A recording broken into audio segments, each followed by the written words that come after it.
আবু তৈয়ব তিনি লিখেছেন, রেজন ভাই সূরা নিসার ওই যুদ্ধের যে আয়াতটা আছে এই আয়াতটা নিয়ে এত ভারতে অনেক দ্বন্দ্ব চলছে, এই আয়াতের একটু ব্যাখ্যা করেন দেখি। এই সূরা নিসার আয়াত নিয়ে ব্যাখ্যা ইউটিউবে ভিডিওতে আছে, আপনি একটু খুঁজে নিয়ে দেখেন। সূরা নিসা নামে শিরোনামই দেওয়া আছে, ওখানে দেখবেন। সংক্ষেপে যদি বলি যে ওইখানে শুধু সেজদার কথা আছে, সেজদা মানে কি সেটা নিয়ে আদম সেজদা নামে একটা ভিডিও করা আছে, আপনি এটা দেখে নিন, সেজদা অর্থ বুঝতে পারবেন। আসমান জমিন চন্দ্র সূর্য সবাই আল্লাহকে সেজদা করে, মানে আল্লাহর কথা সবাই মেনে চলে। আপনার বডির পার্টসপাতি আপনি চাইলেও না চাইলেও অটোমেটিক কিন্তু অক্সিজেন নিচ্ছে, কার্বন ডাইঅক্সাইড বের করছে। আপনার লিভার কিডনি, আপনি কোন ঘরে জন্ম নেবেন, কাকে বিয়ে করবেন, আপনার সন্তান হবে কি হবে না, হলে ছেলে হবে না মেয়ে হবে, কোনো কিছুই লাইফের 99% আপনার হাতে নাই, সব আল্লাহর কন্ট্রোলে, সব আল্লাহর অর্ডারে মেনে চলছে। আল্লাহ যদি চাইছে যে আপনাকে ফকিরের ঘরে পাঠাবে, ফকিরের ঘরেই পাঠাইছে। আপনি যুদ্ধ করে আপনি কোটিপতির ঘরে জন্ম নিতে পারেন নাই। অথবা আল্লাহ চেয়েছে আপনাকে কোটিপতির ঘরে পাঠাবে, দুনিয়ার সবাই মিলে আপনাকে গরিবের ঘরে পাঠাইতে পারে নাই। এভরিথিং, আপনার গায়ের কালার টালার কেমন হবে তাও আপনার কন্ট্রোলে না, আপনার নিজের লাইফের 99% আপনার কন্ট্রোলে না। এই পৃথিবীর সব কিছুই আল্লাহর সিজদা করে, আল্লাহর কথা মেনে চলে। আল্লাহ যা বলে তাই। সূর্যকে বলছে এইভাবে ঘুরবি, এইভাবে ঘুরছে। পৃথিবীকে বলছে এইভাবে ঘুরবি, সেইভাবে ঘুরছে। যাকে যা আদেশ করছে সবাই মেনে চলে। শুধু মানুষকে আল্লাহ একটু এক্সট্রা পাওয়ার দিছে, সেটা হচ্ছে কি, যে মানুষ নফসের খায়ালাত শুনতে পারে। মানে আপনি যদি চান মুখ দিয়ে সুবহানাল্লাহ বলতে পারেন, আবার মুখ দিয়ে গালিও দিতে পারেন। শুধু এতটুকুই ক্ষমতা আপনাকে দিছে, আর কিছু না। এটা নিয়ে আমাদের এত মাস্তানি। তো যাই হোক, ওইখানে ওই ভিডিওটা পড়লে আপনি এই যে সিজদা মানে যে মেনে নেয়া, এটা বুঝতে পারবেন। আর ওইখানে আর এত অস্ত্রপাতি নিয়ে কি ওইভাবে সব রিচুয়াল যেভাবে করে এটা সম্ভব নাকি? ও তো ছুরি টুরি পেটের মধ্যে ঢুকে যাবে। ওই ভিডিওটা দেখলে আপনি বুঝতে পারবেন পুরোপুরি। সানশাইন লিখেছেন, আল্লাহ কোরআনে আয়াত নিয়ে গভীরভাবে চিন্তা ভাবনা করতে বলেছেন, আর এরা চিন্তা ভাবনা করে কোন মুহাদ্দিস কি বলে গেছে। রাইট, এই মোল্লারা সারাদিন কোন মুহাদ্দিস হাদিসে কি আছে, ওইটা কি আছে, তারাবি 8 টাকাত না 20 টাকাত, জোরে আমিন না আস্তে আমিন, পেটে হাত না বুকে হাত, সারা দিন রাত এদের চিন্তা ভাবনা হচ্ছে সেইটা নিয়ে। আর কোরআনে আল্লাহ সূরা মুহাম্মদের 24, সূরা নিসার 82 আয়াতে বলছে যে কোরআন নিয়ে চিন্তা ভাবনা করতে।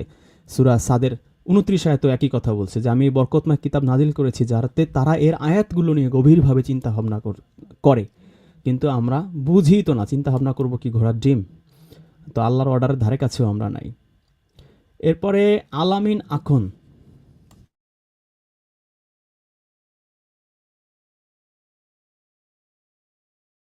তিনি লিখেছেন, রিজন ভাই সালামুন আলাইকুম, যদি ভাইয়ের ব্যাপারে কি বলবে, হাদি ভাইয়ের ব্যাপারে কি বলবেন? হাদি ভাই যে কথা বলেছে সেটা হলো দেশে ইনসাফ কায়েম করব।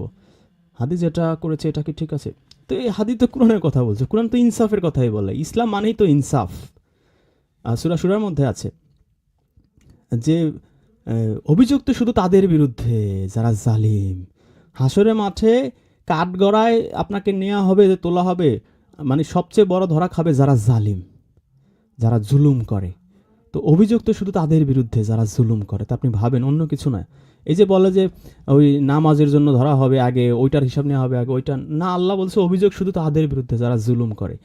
তো হাদিয়া ইনসাফের কথাই বলেছে। সূরা নাহলের 90 নম্বর আয়াতে আল্লাহ প্রথম অর্ডারটাই ছিল, যে 6টা অর্ডার আল্লাহ দিয়েছেন, যে উপদেশ আল্লাহর খুব দয়া মায়া করে, যে সূরা নাহলের 90 নম্বর আয়াতে যে 6টা উপদেশ দিয়েছেন, তার প্রথম উপদেশটাই ছিল তোমরা ইনসাফ করো, ন্যায় বিচার করো। সূরা নিসার 135 আয়াতে আল্লাহ কি বলেছেন, যে যদি তোমার পরিবার, পিতা মাতা, আত্মীয় স্বজন তার বিরুদ্ধেও যায়, তাও সত্য সাক্ষী দিতে তুমি পিছপা হও না, আর ঘুরিয়ে পেঁচিয়ে কথা বলো না। মানে ইনসাফের পক্ষে আপনার থাকতেই হবে, সত্য সাক্ষী আপনাকে দিতেই হবে, এর বাইরে যাওয়ার কোনো সুযোগ নেই। পুরো কোরআনটাই হচ্ছে ইনসাফের জন্য। এবং সূরা আর রহমান যদি আপনি পড়ে থাকেন, সেখানে দেখবেন যে আল্লাহ বলছে যে আমি মিজান, হাসরের মাঠে আমি একটা মিজান দেব। মানে ওখানে আপনার সব ব্যালেন্স করে দেওয়া হবে, ইনসাফ করা হবে। আপনি পাপ করছেন, ওই পাপটা জাহান্নামে পুরোপুরি আপনার ওই পাপের ব্যালেন্স করে দেওয়া হবে। যা করছেন ওইখানে ইনসাফ হবে, কারোর প্রতি বিন্দু মাত্র জুলুম হবে না। তো পুরো কোরআনের কোর মেসেজই হচ্ছে ইনসাফ। আর ইনসাফ আর ইসলাম একই জিনিস। যেখানে ইনসাফ থাকে সেইটাই তো শান্তি, সেই সমাজটাই তো শান্তিতে ভরে যায়। আর শান্তি কি আরবিতে বলে ইসলাম। তো আমরা এই ধর্মটাকে আমরা ওই যে আরবিতে বলার কারণে আমরা বুঝি না। ইসলাম শব্দের অর্থ কি? শান্তি। যদি বলতো যে তুমি কোন ধর্মের লোক, আমি হিন্দু ধর্মের লোক, তুমি কোন ধর্মের, আমি খ্রিস্টান, তুমি কোন ধর্মের, আমি ইহুদি, তুমি কোন ধর্মের, আমি শান্তি, এই যে বাংলায় যদি বলতো না, তাহলে বুঝতে সুবিধা হইতো। এই ধর্মটার মানে হচ্ছে শান্তি। তো শান্তি কোথায় থাকে? যেখানে ইনসাফ না থাকে সেখানে শান্তি থাকে নাকি? রাষ্ট্রেও থাকে না, সমাজেও থাকে না, পরিবারেও থাকে না। যেই সমাজে ইনসাফ নাই, যেই সমাজে মেম্বার ঘুষ খেয়ে, মনে করেন বয়স্ক ভাতা পাওয়ার কথা গরিবের, সে দিচ্ছে বড় লোকরে, অথবা ঘুষ খেয়ে যে পঙ্গু না তাকে পঙ্গু ভাতা দিচ্ছে, যে ভুয়া বিধবা কার্ড দিচ্ছে, অথবা যে জেলে না, জেলে কার্ড দেয় না, জেলেদের কার্ড দেয় বিভিন্ন, এই যে ভিজিবি চাল ডাল গম টিন ত্রাণ এগুলো দেয়, কি দলের লোকজন যারা টাকা পয়সা আছে ওরাই নামে বেনামে দিয়ে টাকা হাতায় নিচ্ছে। ইনসাফ নাই। ইনসাফ থাকলে তো সমাজে কোনো প্রবলেম থাকে না। আপনার পরিবারে যদি সবার মধ্যে ইনসাফ থাকে, বাবা মা সন্তানের প্রতি সেই ইনসাফটা করবে, সবাইকে সমানভাবে দেবে, সমান, যেটা আজকে সূরা ইউসুফে আমি আলোচনা করলাম, তাহলে ওই পরিবারটা কিন্তু জান্নাত হয়ে যেত, ওইখানেই শান্তি। যেই পরিবারে ইনসাফ নাই, বাপ মা করে কি এক ছেলেকে ভালো জানে, আরেক ছেলেকে দেখতে পারে না, আরেক ছেলেকে প্রতি বেশি আকৃষ্ট, আরেক মেয়ের প্রতি কম আকৃষ্ট, এক একজনকে এক একভাবে ট্রিট করে, ইনসাফ নাই, তখনই সমাজে অশান্তি সৃষ্টি, পরিবারে অশান্তি সৃষ্টি হয়, সমাজেও তাই। এভরি হোয়ার যেখানে ইনসাফ নাই সেখানে শান্তি নাই, যেখানে ইনসাফ কায়েম হয় সেখানেই শান্তি। ইসলাম মানেই হচ্ছে শান্তি। তো শান্তির পূর্ব শর্তই তো হচ্ছে ইনসাফ। এই যে হাদিকে নিয়ে এত কিছু কেন, হাদি কি চাইছে? ইনসাফ ভিত্তিক রাষ্ট্র চাইছে। তো কোরআন তো একই কথা বলে, যেখানেই থাকো এই ইনসাফের জন্য তুমি পিছপা হবা না, ঘুরিয়ে পেঁচিয়ে কথা বলবা না। তো এই ইনসাফ দরকার। এখনও তার জন্য যে আন্দোলন হচ্ছে কেন? ইনসাফ। যে মারছে তাকে যদি আপনি বিচার না করেন তাহলে তো সে ইনসাফ পাইলো না, ওই লোকটাকে ইনসাফ পাইলো? কোরআন কি বলছে? যদি কাউকে হত্যা করা হয় তাকে মৃত্যুদণ্ড দিতে হবে। যদি তার ফ্যামিলি কিসাসে রাজি হয় যে ঠিক আছে আমার ভাইকে তো ফেরত পাবো না, আচ্ছা 50 লাখ বা 1 কোটি টাকা দাও, আমার ভাইয়ের তো স্ত্রী আছে, দুটো ছেলে আছে, ওরা কিভাবে চলবে, যদি রাজি হয় তাহলে কিসাস, রাজি না হলে আবার কিছু করারও নাই।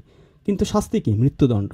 ইহুদিদের জন্য এটা ছিল। আল্লাহ বলছে যে আমি তো ইহুদিদের দিয়েছিলাম চোখের বদলে চোখ, কানের বদলে কান, নাকের বদলে নাক, তাই যা ক্ষতি হয়েছে তাই আপনারা করতে পারবেন।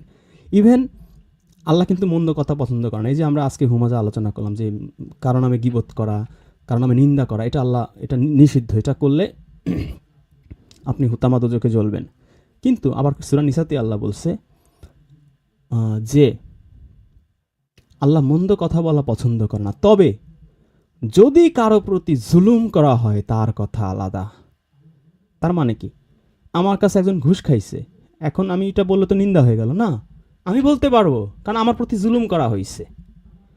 যে কোনো ধরনের জুলুম যদি আমার প্রতি করা হয়, আমার বাবা করছে, আমার স্বামী করছে, আমার সন্তান করছে, আমার আত্মীয় স্বজন করছে, আমি বলতে পারবো, খারাপ কথা বললে কোনো সমস্যা নাই যে আমার ওইমুখ আত্মীয় আমাকে এইভাবে ঠকাইছে, আমার কাছ থেকে এত টাকা নিয়ে আমার সাথে বিট্রে করছে, বা আমাকে ওই জমিটা দিবে বলে দেয় নাই, বা অমুক ব্যবসায়ী আমার সাথে এরকম বিট্রে করছে, সে বলতে পারবে। কারণ অমুক ব্যবসায়ী যে একটা 3rd ক্লাস বা 2 নাম্বার লোক, বা অমুক লোক যে চুরি করছে আপনার বাড়ি, বা ডাকাত বা চিটার, এটা যদি আপনি না বলেন যার কাছ থেকে ডাকাতি করা হয়েছে, বা যার সাথে 2 নাম্বারই করা হয়েছে, তাহলে আশেপাশে মানুষ জানবেও না, সতর্কও হতে পারবেন, এটা তো দরকার আছে। তো যার প্রতি জুলুম করা হয়েছে তার প্রতি আলাদা। এই যে জুলুম না থাকলে কিন্তু অটোমেটিক সমাজে ইনসাফ কায়েম হয়। তো হাদিস যেই কথা বলছে কোরআনের একই কথা, ইনসাফ হচ্ছে সবার উপরে। ইনসাফ যেখানে আছে সেখানেই শান্তি। আর শান্তি কি আরবিতে বলে ইসলাম। এই ধর্মের নাম যে ইসলাম, এমনি এমনি না, এইভাবেই এটা ইসলাম। তো ধর্মটা ইসলাম বা শান্তি তখনই হবে যখন ইনসাফ কায়েম হবে এভরিহোয়ার।